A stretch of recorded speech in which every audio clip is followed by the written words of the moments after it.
അപ്പം കാറിനൊക്കെ റെഡി ആയിട്ട് പോകുന്നത് ജിത്തു എൻ്റെ സ്കൂളിലെ ആനുവൽ ഡേ സെലിബ്രേഷനാണ്. ഞാനും ഏട്ടനും പിന്നെ ഏട്ടൻ്റെ അണ്ടറിൽ വർക്ക് ചെയ്യുന്ന ഇൻസ്ട്രക്ടർ സച്ചിനും കൂടി ഉണ്ടായിരുന്നു. ഭയങ്കര റഷായിട്ടുള്ളൊരു ദിവസമായിരുന്നു കേട്ടോ അന്ന്. സോ നമ്മൾ ഇറങ്ങാൻ ലേറ്റായി, അതാണ് കാറിനൊക്കെ റെഡി ആവേണ്ട വന്നത്. ഏട്ടൻ എന്തൊക്കെയോ തിരക്കുകളൊക്കെ ഉണ്ടായിരുന്നു. അതൊക്കെ കഴിഞ്ഞ് വീട്ടിലെത്തുമ്പോൾ ഒരു 6 മണിയൊക്കെ ആയി. അപ്പോൾ ഇതൊക്കെ കഴിഞ്ഞ് ഒരു 7 o'clock ഇനോഗ്രേഷനൊക്കെ പറഞ്ഞ്, അപ്പോൾ അതിൻ്റെ ഇതിൽ ഓടുന്നതാണ്. നമ്മളെ വീട്ടിൽ നിന്ന് ഒരു 1 hour ട്രാവൽ ചെയ്യേണ്ടി വരും സ്കൂളിലേക്ക്. ഈ സ്കൂളിൻ്റെ പേരാണ് മമ്പറം സ്കൂളാണ് കേട്ടോ ഇത്, മമ്പറം. അപ്പോൾ ഇവിടെ ഒരു 7 years ആയി പഠിപ്പിക്കുന്നത്. കരാട്ടെ ക്ലാസ്സാണ് ഏട്ടനിവിടെ എടുക്കുന്നത് കേട്ടോ.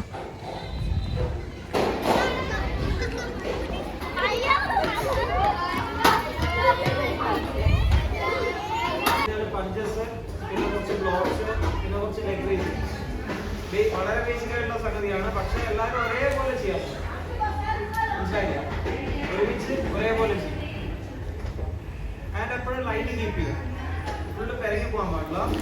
സ്റ്റേജിൽ കയറുമ്പോൾ ചെയ്യേണ്ട കാര്യങ്ങളൊക്കെ പ്ലാൻ ചെയ്ത് കൊടുക്കുവാണ്. ഒന്നിനും സമയം കിട്ടാത്ത ഒരു പ്രോഗ്രാമായിരുന്നു സത്യം പറഞ്ഞാൽ. ഒരു 1 week മുന്നെയാണ് ഇവർ ഡിസൈഡ് ചെയ്ത് ആനുവൽ ഡേ നടത്തണമെന്ന് സ്കൂളിൽ നിന്ന്. അപ്പോൾ ഒരു 3 days കിട്ടിയത്. പിന്നെ പ്രോഗ്രാംസ് അത്യാവശ്യം ജിത്തുവേട്ടൻ ആഡും ചെയ്തിട്ടുണ്ടായിരുന്നു, കരാട്ടെ പ്രോഗ്രാംസ്.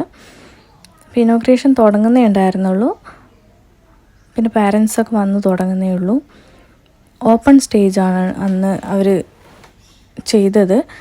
ചെറിയ പ്രോഗ്രാം ആയതുകൊണ്ടായിരിക്കും കേട്ടോ.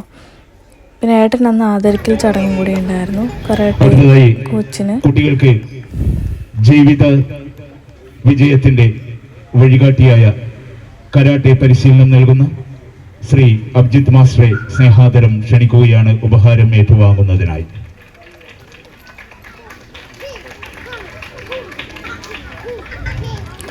ഞാൻ നേരിട്ടിങ്ങനെ ആദരിക്കുന്ന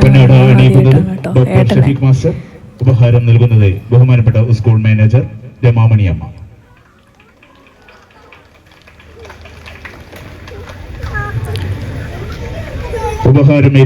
ഇതൊക്കെ കഴിഞ്ഞിട്ടാണ് നമ്മുടെ പ്രോഗ്രാം സ്റ്റാർട്ട് ചെയ്തത്. ഫസ്റ്റ് തന്നെ കരാട്ടെ പ്രോഗ്രാം തന്നെയാണ് അവർ വെച്ചത്. കാരണം പിള്ളേർക്ക് മേക്കപ്പ് ഒക്കെ ചെയ്യണമല്ലോ. അതിലുള്ള പിള്ളേർ പല ഡാൻസിലൊക്കെ ഉണ്ട്. അപ്പം മേക്കപ്പ് ഒക്കെ ചെയ്യണമെങ്കിൽ ഇത് കഴിഞ്ഞിട്ടല്ലേ പറ്റുള്ളൂ. സോ അവർ ഫസ്റ്റ് ആക്കിയത് അത് നമുക്ക് നല്ലതായിരുന്നു. നമുക്ക് ഇത് തുടങ്ങുമ്പോൾ തന്നെ ലേറ്റ് ആയിരുന്നു. ഈ ഫസ്റ്റ് നിൽക്കുന്നതാണ് കേട്ടോ ജിത്തുവിൻ്റെ സ്റ്റാഫ് സച്ചിൻ.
ഫസ്റ്റ് നിൽക്കുന്ന കുട്ടി ഇപ്പോൾ അടുത്തായിട്ട് പഠിച്ചതാണ് കേട്ടോ ഇത്, ബ്രേക്കിങ്.